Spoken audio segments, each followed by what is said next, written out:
Hey guys, I'm Sneha and you are watching my channel Book Junction. Welcome to another brand new video. Now we are at the end of 2021. The new year is just around the corner and I'm quite excited for 2022, but this year was it was a roller coaster ride and there's so much to talk about this year, but this video is not about that.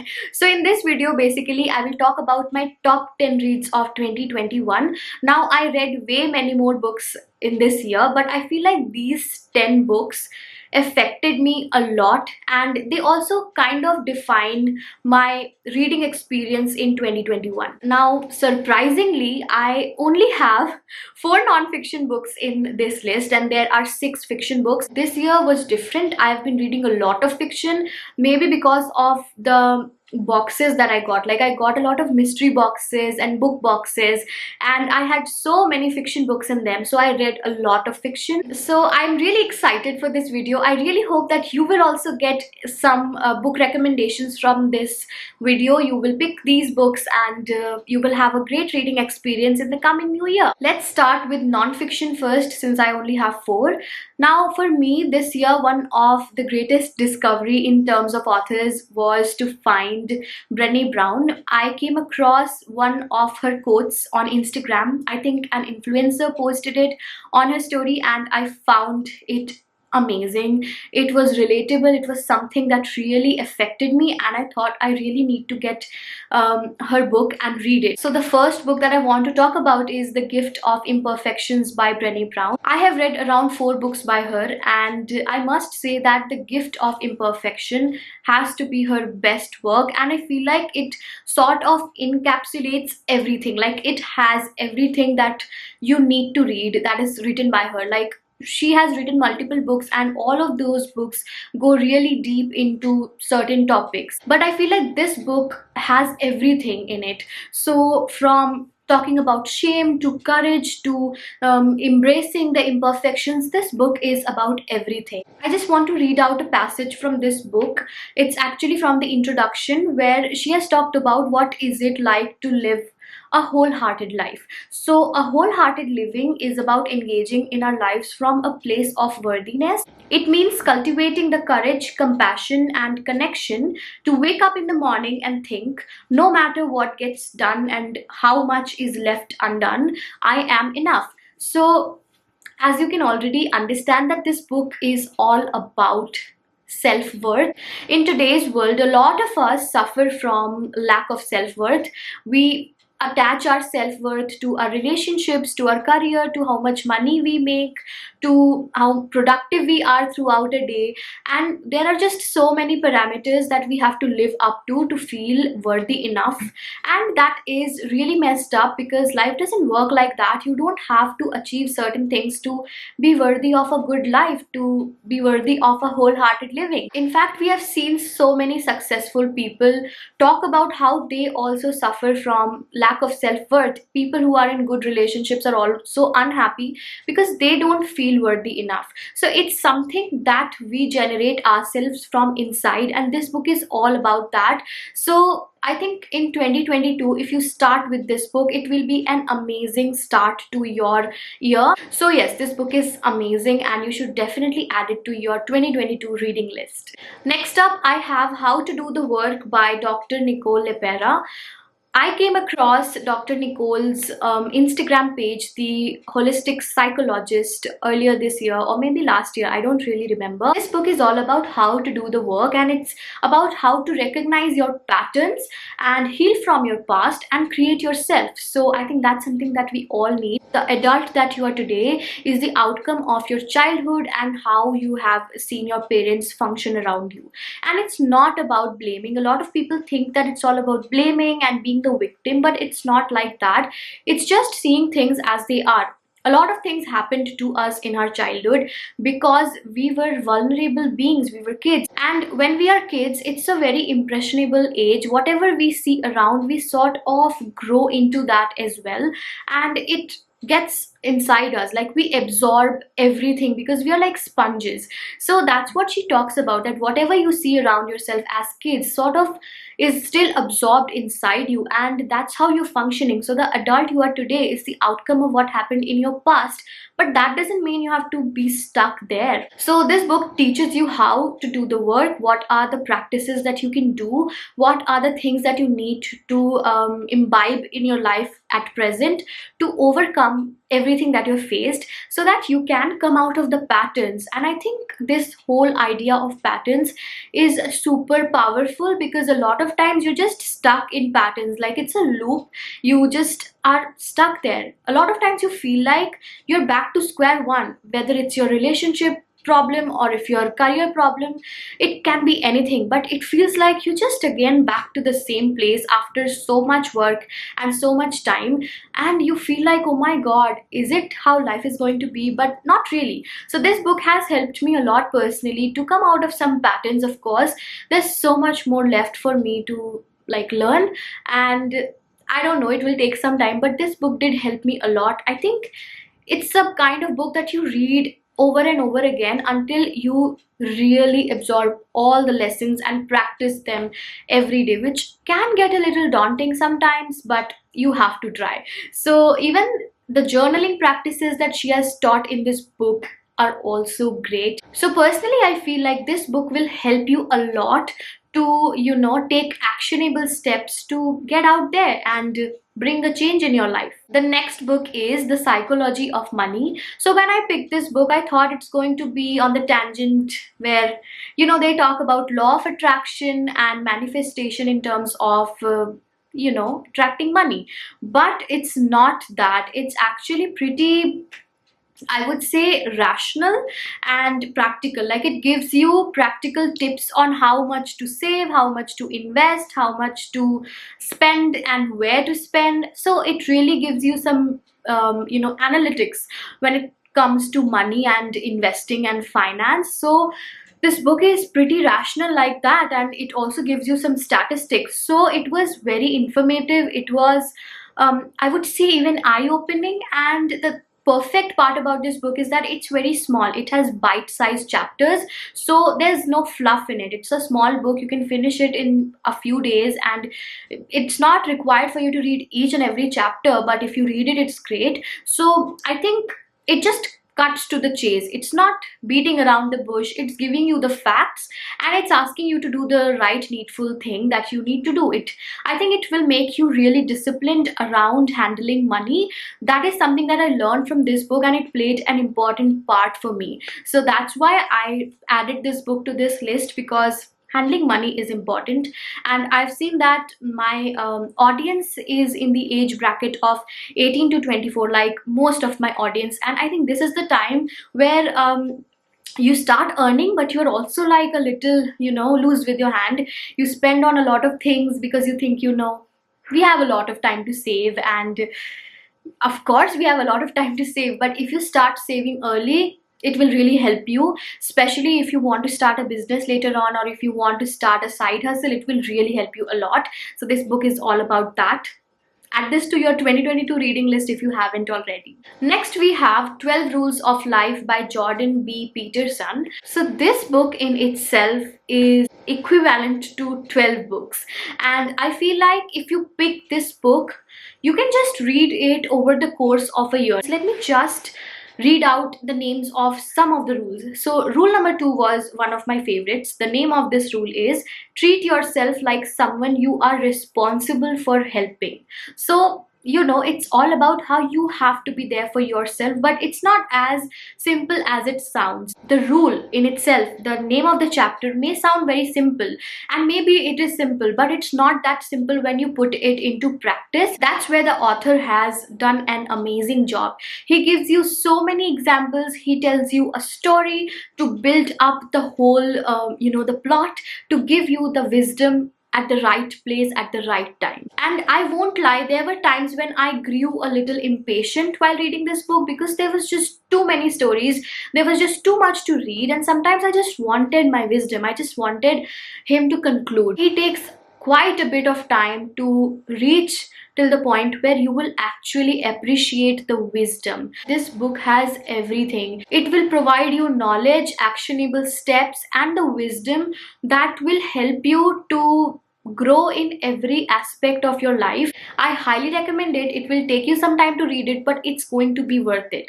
And it's not like you have to read all the rules all at once.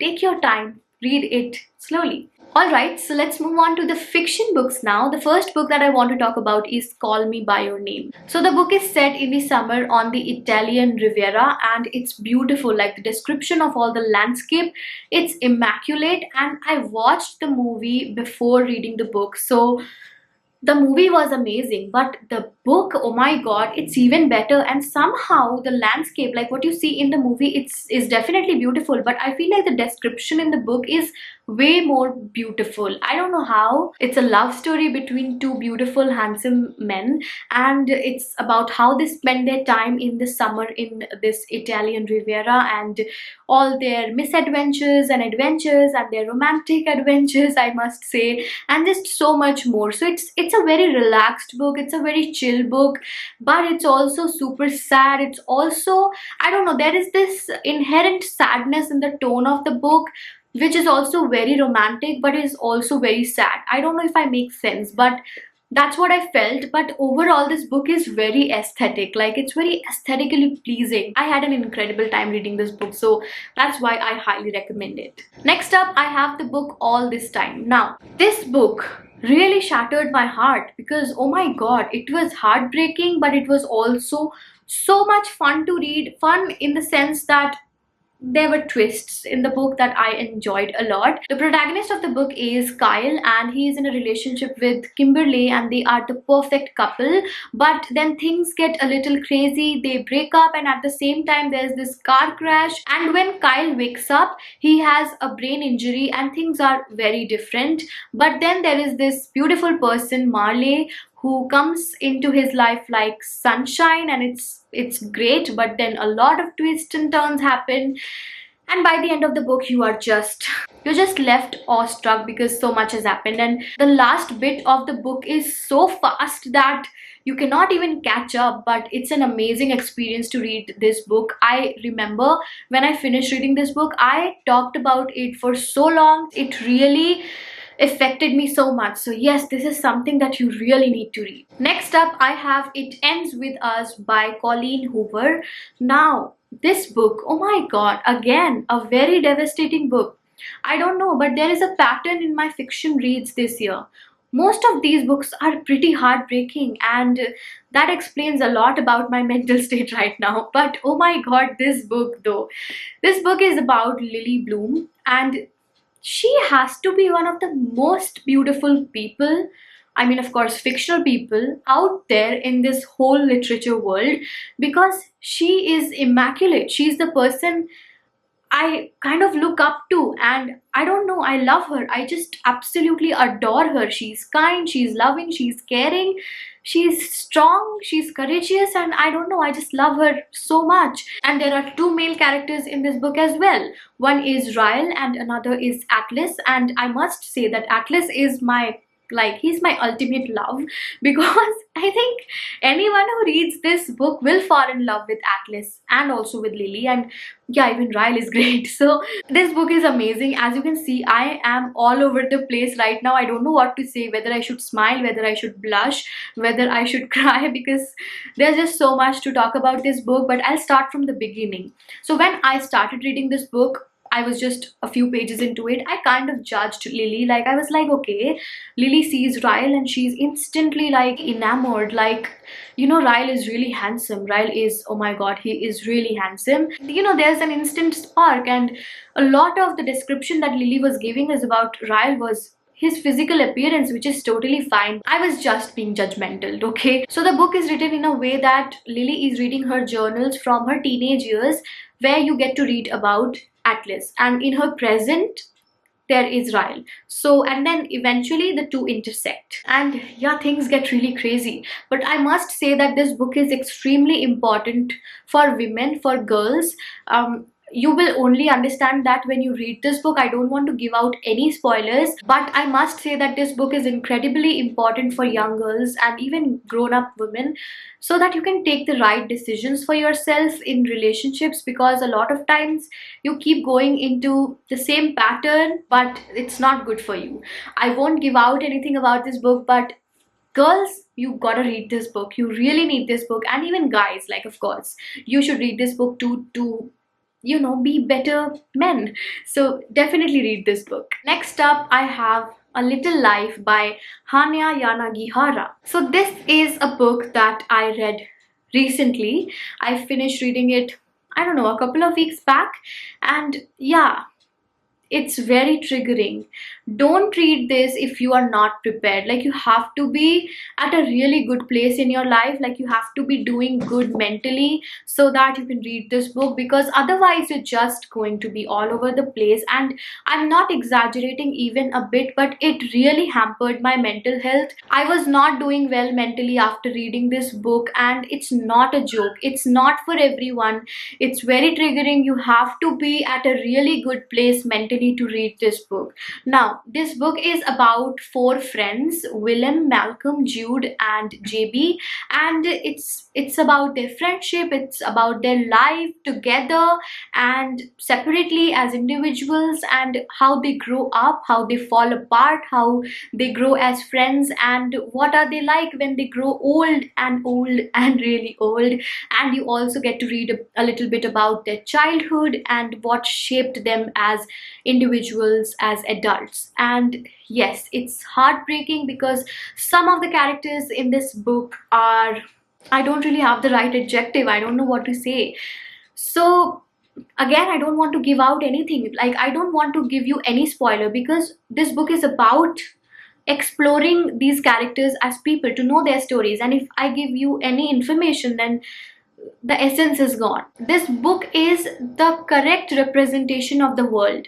Like, there are so many awful people in this world. There are so many awful things that happen to people in this world, but there are also so many incredible and beautiful people around the world who are there to embrace you, to be there to help you. But because bad things happen to you, you sort of lose your trust. You start believing that only bad things will happen to you, and if you trust people, then only bad things will come after that. And that's why you just block all the happiness away. You just block all the doors from where the lights could come in. And the best part about this book is that it not only talks about trauma, it shows you how trauma affects everything in your life. Like, it's a butterfly effect. Everything affects everything.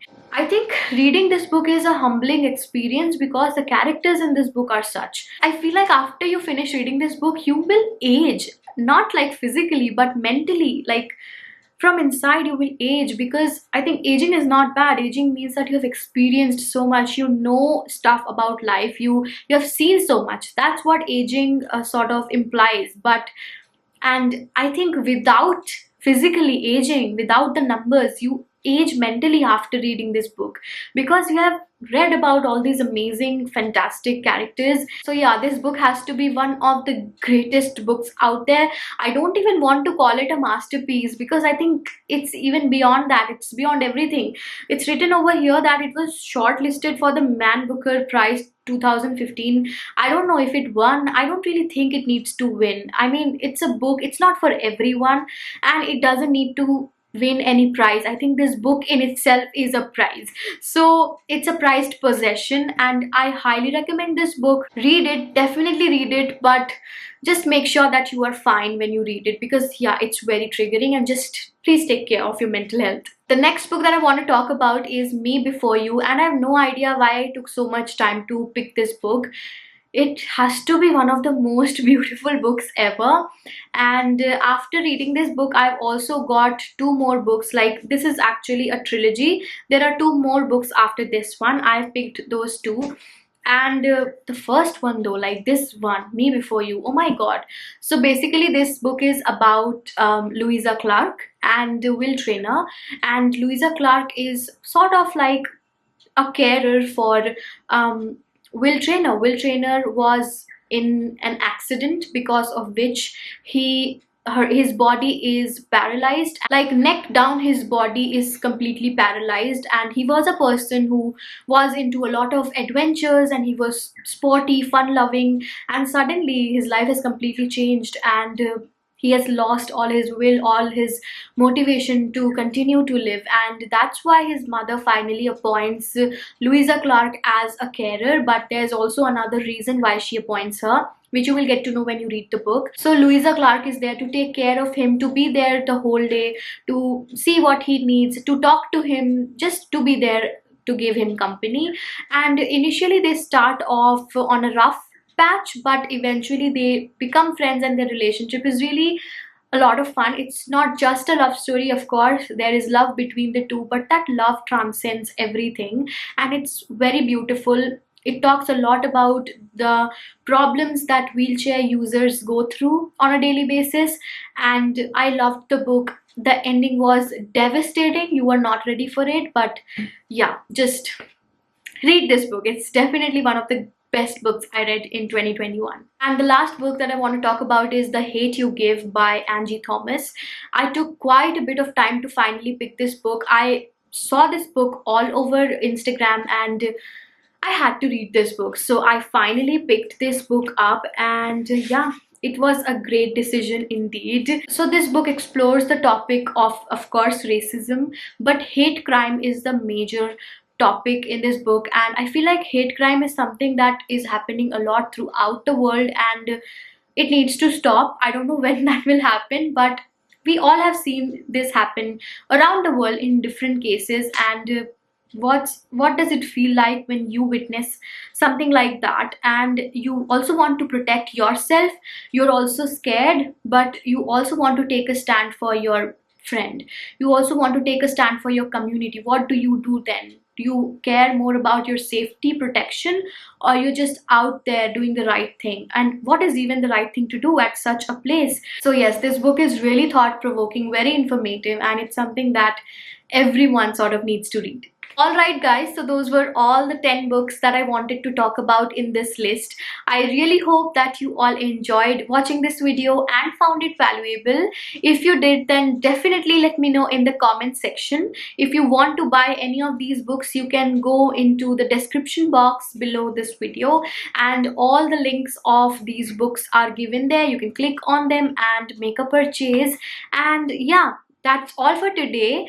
Definitely give this video a thumbs up if you liked it, and subscribe. Click on the bell icon so you get all the future notifications, and I'll see you in my next video. Until then, bye bye.